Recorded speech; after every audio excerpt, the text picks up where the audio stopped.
প্রশিক্ষণ বিমান বিধ্বস্ত, আহতদের বিনামূল্যে চিকিৎসা।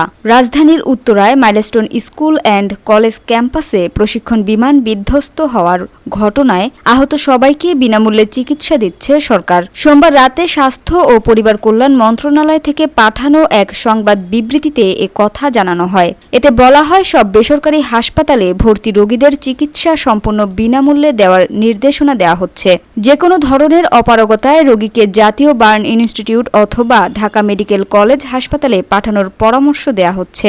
স্বাস্থ্য ও পরিবার কল্যাণ মন্ত্রণালয়ের উপদেষ্টার নির্দেশে এ নির্দেশনা দেওয়া হয়। সোমবার রাজধানীর উত্তরায় বাংলাদেশ বিমান বাহিনীর একটি প্রশিক্ষণ বিমান মাইলস্টোন স্কুল অ্যান্ড কলেজ ক্যাম্পাসে বিধ্বস্ত হওয়ায় এ পর্যন্ত ২৭ জন নিহত হয়েছেন। আহত হয়েছেন ১৭১ জন। তাদের মধ্যে অনেকের অবস্থা গুরুতর। হতাহতের বেশিরভাগই শিক্ষার্থী। Samia Sultana, GBC television.